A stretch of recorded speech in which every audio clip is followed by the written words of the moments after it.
मेरी टीम ने मुझे एक रील भेजी है जिसमें एक साहब जो है वो प्रॉपर्टी के हवाले से काफ़ी अच्छा एनालिसिस कर रहे हैं और वो बातें ही कर रहे हैं जिससे काफ़ी हद तक मैं भी मुत्तफिक हूँ।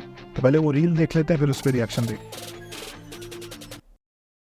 डेवलपर और क्लाइंट का वादा होता है कि ये जो फाइल है ये एक ही है। लेट से एक जगह 500 प्लॉट, उसकी 500 फाइल ही बनेगी, 5000 नहीं बनेगी। डंडी यहाँ हमारी, आप जमीन लेते हैं थोड़ी, माल बेचते हैं ज्यादा और इस्तेमाल करते हैं ये लूप होल कानून के। एलडीए को जब ये पता चलता है कि आप ये पुट्ठी हरकत कर रहे हैं तो वो आता है, रेड मारता है। आपने 5000 फाइल का माल लिया होता है तो आप उनको 10-20 फाइलें का कैश देते हो, घर चले जाते हैं। इवेंचुअली 2-3 साल बाद आप पे नैब का प्रोसीजर होता है, नैब केस करता है, लोग इकट्ठे करता है। 2-3 साल बाद उसके आप पे गिरफ्त होती है। अब माल इकट्ठे किए हुए आपको 6 साल हो, उस 6 साल में आप पैसे को यूज करते हैं, प्रॉपर्टियां खरीद पैसे को डबल कर लेते हैं। तो नैब फैसला करती है कि जो जो मुतासरीन हैं आपके, उनको उनका असल जर वापस। इसको हम कहते हैं परफेक्ट बिजनेस। ये इन्वेस्टर आपको अरब रुपया दे, 6 साल बाद के अरब रुपया मुझे वापस दे, पूरे का पूरा प्रॉपर्टी का काम इस पे खड़ा। अविन साहब की काफ़ी हद तक बातों से मैं बहुत मुत्तफिक हूँ।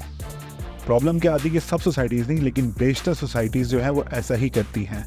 आप उनकी मुतलका अथॉरिटीज़, जिस तरह रावलपिंडी में RDA, इस्लामाबाद में CDA, लाहौर में LDA, उनकी वेबसाइट्स पर जाएं और उन सोसाइटीज़ का नाम लिखें तो उसमें 1000 कनाल, 5000 कनाल, 10,000 कनाल, मैक्सिमम 25,000 कनाल अप्रूव लिखा है। लेकिन कम अज़ कम वो 1 लाख कनाल से ऊपर बेच चुके हुए होते हैं। अब बाकी का 75,000 कनाल कहाँ से आएगा? लोगों के खून पसीने की कमाई की इन्वेस्टमेंट, वो उनको कैसे प्रॉफिट मिले? इसीलिए कहता हूँ कि हाई राइज में इन्वेस्ट करें, क्योंकि हाई राइज में दुकान हो या अपार्टमेंट, वो आपको डे 1 से पता होता है कि किस नंबर का है, किस फ्लोर पे है और उसका साइज़ क्या है।